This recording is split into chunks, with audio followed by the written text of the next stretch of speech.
오늘 주제는 이제 즉석 간편식품으로 잡았습니다. 또 코로나 상황에서 이 식품에 대한 관심도가 많이 높아지는 상황이기 때문에 또 배달 서비스도 증가하고 있고, 그래서 이 내용에 대해서 오늘 말씀 나누고 하고 있습니다. 일단 즉석 간편식품이라는 개념은 평소에 많이 드시는 김밥이라든지 통조림 이런 것들이 있고, 마트에서 많이 판매를 하죠. 국이라든지 이런 것들 데워서 먹는, 그리고 밀키트처럼 조리되지 않는 재료들을 모아서 요리를 해서 먹는 그런 식품들도 있습니다. 이 즉석 간편식품의 특징은, 속성은 어떤 게 좀 있을까요? 네, 일단은 편리하게 구매도 할 수 있어야 되고, 그 다음에 신선도가 굉장히 중요하다고 생각이 됩니다. 뭐 냉동이나 이런 것들의 이제 포장을 잘 해서 배송이 잘 되어야 될 것 같고요. 그 다음에 이게 어느 정도 칼로리라든가 뭐 이런 것들이 그 정량화돼서 뭐 내가 뭐 어떤 헬스 트레이닝을 하거나 뭐 어떤 그 다이어트를 하거나 또 어떤 그 병이 있어서 그런 배제되어야 될 것들이 좀 정확히 정량화되어야 될 것 같고요. 그리고 좀 더 빠른 시간 내에 조리할 수 있는 그런 밀키트 형태의 그런 제품들이 있어야 이게 간편식품으로서의 가치를 좀 느낄 것 같습니다. 이런 간편 즉석 식품들이 주는 이제 가치 파급 효과들이 꽤 여러 가지가 있을 것 같은데요. 어떤 것들을 좀 이렇게 볼 수 있을까요? 지금 현재 생활의 문화가 많이 바뀌었잖아요. 거기에 따라서 이게 자연스럽게 파급 효과가 점점 다양화되고 조금 더 세지고 있대. 예전에도 뭐 간편 음식이 없었던 건 아닌데 최근에 1인 가구가 되게 많아지면서 여기에 대한 중요성, 실속 있는 그러한 가치로운 그러한 식품들의 레벨, 다양화, 고급화 이런 부분들이 같이 일어나고 있다고 보여져요. 간편식품이 예전에는 시간이 없어서 먹거나 좀 이렇게 조리되는 부분들의 여건이 환경이 안 되는 혼자 살거나 그래서 좀 어떻게 보면 임시방편적 어쩔 수 없는 환경에 먹는 거 뭐 이런 느낌이었는데 이제는 그게 아니라 시간이 있어도 돈이 있어도 여건이 돼도 이 간편식에 대한 새로운 그 가치 이런 것들이 다양화되고 있어서 이용자도 다양화되고 거기에 맞춰서 시장도 되게 세분화되고 있고 그러니까 문화 자체가 바뀌고 있는 즐거움으로 이것을 즐기는 사람들은 SNS에서 또 다른 창조적인 또 간편식품의 즐거운 가치를 또 만들어내고 있고 콜라보를 한다던가 그래서 이게 가격이나 그런 환경이나 처한 그러한 부분들에 국한되어 있는 부분들이 아닌 것 같다는 생각이 들어요. 전체적인 문화 흐름이 일단은 요리를 예전에는 주로 집에서 주부들이 만들거나 그래서 그런 환경이 안 되는 반대적인 환경에서 간편식을 이용했다 이런 느낌이었어요. 예전에는 전업주부가 간편식을 이용한다 이거는 있을 수 없는 일 같은 느낌이 들었는데 지금은 전업주부가 됐든 어느 환경이든 뭐 어쩔 수 없이 간편식이 아니라는 거죠. 이게 완전히 선택지가 되고 조금 더 누리는 문화적인 그러한 부분도 많이 영향을 미친 것 같다, 시장에다가. 그래서 그 부분이 점점 간편식으로 즐기는 문화로 또 가기도 하고 고급화되기도 하고 브랜드에 대한 부분도 언제든지 혼밥을 하더라도 조금 내가 제대로 된 고급 레스토랑 식사의 음식을 뭐 이제 이런 분위기로 가고 있는 느낌이 들어서 이게 가치가 우리가 보는 진짜 간편하다는 단어가 주는 그러한 의미를 넘어선 듯한 느낌으로 가고 있는 그런 생각이 들고요. 특히 예전에는 그 현장에서 먹어야 되고 그 지역에서만 나는 거라서 그 지역에서 이렇게 뭘까 특화되어 있어서 내수 시장만 또 생각을 하게 되고 신선도만 생각을 하게 됐는데 그 한계가 지금은 운송이나 또는 그 통신망의 홍보라든가 이러한 것을 타면서 지역의 경계를 넘어서는 것을 어떻게 해결할 것인가 유통과 포장 이런 부분에서 조금 더 많은 기업이나 그러니까 해외의 니즈를 어떻게 또 소화를 시킬 것인가 이러한 부분까지도 적극적으로 생각을 하게 되지 않았나. 그래서 그런 부분들이 우리가 인지가 안 된 곳에 팔려고 포장을 하고 이런 부분이 아니라 그쪽에서 이런 음식을 먹어봤으면 하는 니즈들을 이제 캐치를 해서 오히려 그쪽에서 주문을 해서 이쪽에서 넘어가는. 그래서 오히려 글로벌화되는 한식의 글로벌화가 자연스럽게 인터넷망과 SNS의 역량 이런 부분에 맞물려 가지고 K문화에 대한 부분도 지금 이런 간편식이나 즉석식품에 대한 산업을 조금 더 빨리 가속화시키고 있는 거 아닌가. 그런 생각이 듭니다.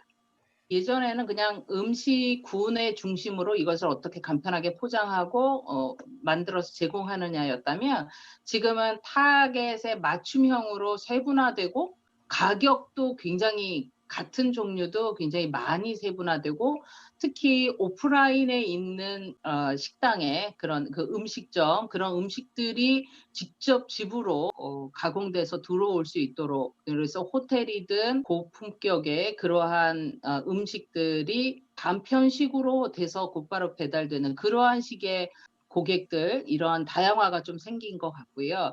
특히 또 전통시장이나 재래시장도 이런 면에서는 많이 이렇게 사양화될 수도 있는 그러한 부분도 존재하는데 지금은 각 지자체나 그 지역별로 또 나름 신경을 써서 전통시장에서의 그런 그 간편된 포장이나 배달 유통 같은 것을 또 지원을 일부 또 하고 있어서 어떻게 보면 재래시장이나 근린 상가에서도 이러한 배송이나 이런 부분을 잘 활용을 해서 할 수 있는 부분도 일부는 보이고 있는데 그게 아직은 크게 이게 보완되고 있지는 않는 걸로 보여지지만 앞으로는 그런 부분도 많이 신경을 많이 써야 되지 않을까 그런 생각도 듭니다.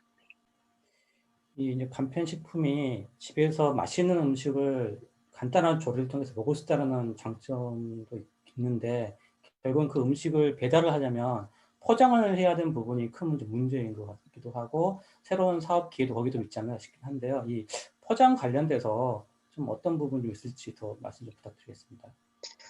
포장 관련해서는 이제 간편 조리식품이 활성화되면서 어떻게 보면 친환경 소재 포장 재질이 좀 발전이 돼야 되기 때문에 그런 부분에 있어서 신소재라든지 친환경 소재의 재료의 활성화가 돼야 되고 그다음에 이제 음식물과 섞여 있는 그런 프린트에 대한 부분도 인체에 해롭지 않은 그런 프린트, 잉크로 생산이 돼야 되는 포장재 생산이 돼야 되는 부분이 있기 때문에 보다 그 인쇄 쪽이라든지 그다음에 그 인쇄의 포장 박스라든지 이런 것들이 좀 더 그 쓰레기가 재활용될 수 있는 형태의 포장 소재가 개발될 수 있는 그런 산업이 성장할 수 있을 것 같고요. 이 신선한 야채나 이런 어떤 육류 포장 각 개별적으로 온도라든지 그다음에 포장 재료라든지 이런 것들이 굉장히 전문성 있게 발전이 된다면 새로운 어떤 그런 바이오나 과학기술 산업으로 연결될 수 있는 부분이 있고요. 이 포장재들이 잘 썩고 그다음에 재활용될 수 있는 부분의 소재 개발까지도 발전될 수 있는 부분이어서 이것은 우리가 앞으로 계속 진화되는 그런 형태로 갈 수 있을 것 같다라는 생각이 드네요. 사실 즉석 간편식품 시장이 최근에 성장 더 했던 부분이 이제 코로나 때문에도 더 많은 성장을 했는데 코로나가 종료된 이후에도 지속적으로 성장할 수 있다는 의견들이 많이 있으신 것 같아요. 그래서 이 간편식품이 향후 어떤 방향성을 가지고 계속 이렇게 진화를 할지 또는 시장이 커질지 향후 방향성에 대해서 자유롭게 의견을 좀 나눠봤으면 좋겠습니다. 저는 좀 더 그 맞춤형으로 또 세분화된 라이프 스타일과 관련된 이런 환경으로 좀 바뀌지 않을까 이런 생각이 들면서요. 코로나를 통해서 밀키트 시장이 좀 커진 것 같다는 이런 생각이 많이 드는데요. 그러면서 기존의 밀키트 시장이 방법이 아주 다양화된 걸 볼 수가 있고 거기에 따라서 요리할 때 쓰는 요리 기구들이나 이런 것들도 많이 바뀌는 것 같아요. 좀 더 이렇게 신선한 재료를 맞춤형으로 하다 보니까 건강식이나 또는 다이어트나 유아들을 위한 유아식이든 라이프 스타일에 따라서 여행을 간다든지 캠핑을 한다든지 자전거 가깝게나 여행을 한다든지 필요한 그런 세분화 시장도 우리가 생각할 수 있지 않을까 이런 생각이 들면서요. 모든 재료가 중요하지만 맛없으면 안 사요. 그래서 저는 맛이 있어야 된다는 거 아주 중요하고요. 맛을 내기 위해서는 어떤 뭐 이제 소스에 대한 어떤 정량화 이런 것도 되게 중요하고 그러다 보니까 기업들은 셰프를 지금 많이 이렇게 영입을 하고 있는 모습들을 보고 있는데요. 그러다 보니 지금 현재 이러한 밀키트 시장 같은 경우는 고가 브랜드서부터 음식이 밀키트화 또는 배달, 포장 등 이런 부분들이 지금 이제 많이 이슈가 되고 있고요. 그러면서 조리기구의 다양화로서 현재는 요리 용품이나 또는 저는 이 순간 생각이 나는 게 전투식량이 생각이 나는데요. 좀 더 편하면서 간편하게 맛있게 먹을 수 있는 이러다 보니까 이제는 간편식품과 간편조리기구의 상호 영향을 통한 어떤 이런 부분도 성장한다고 볼 수가 있고요. 현재 우리가 알고 있는 뭐 에어프라이처럼 그거보다 좀 더 미니 전기 오븐처럼 또 다른 또 제품들이 이런 간편화된 시장에서 우리가 전기가 없어도 이렇게 좀 쉽게 외부에서 할 수 있는 이런 거 용기 나왔으면 좋겠다는 생각이 들어요. 결국은 이러한 신성식품이 구독 경제가 확대돼서 많이 활성화될 수 있을 것 같다는 생각이 듭니다.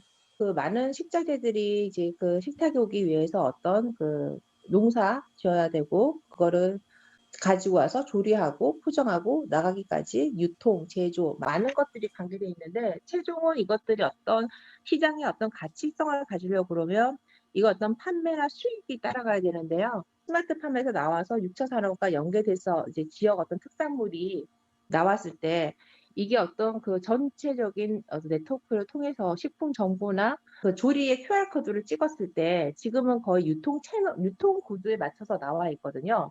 근데 그 QR 코드를 이렇게 찍었을 때 그 식품이 어떤 생산지 그리고 거기에 대해서 여러 가지 뭐 우리 지금 우리나라에 들어와 있는 외국인 어떤 그 학생들이 어떤 문화적인 금기를 한다는 식품이라든지 그리고 개개인 어떤 헬스케어에 관계된 알러지에 관계된 것들도 같이 정보화되면 좋을 텐데 마켓에 가서 이 QR 코드를 찍어보면요.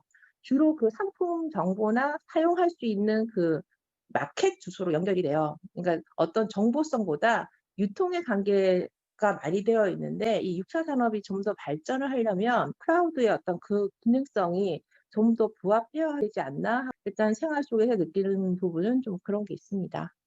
다이어트 관리라든지 칼로리 관리하기 용이한 부분이 있어서 다양한 맞춤형 서비스, 즉 AI가 분석을 해서 여러 가지 서비스 제공해주는 어떤 데이터 분석에도 이런 형태들이 상당히 많이 이용될 수 있을 것 같고요.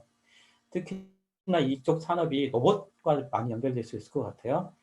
지금의 요리는 사람의 손맛이 또 중요하잖아요. 요리하는 그런 여러 가지 것들 때문에 로봇이 요리하더라도 맛을 일정하게 유지할 수 있을 것 같고요.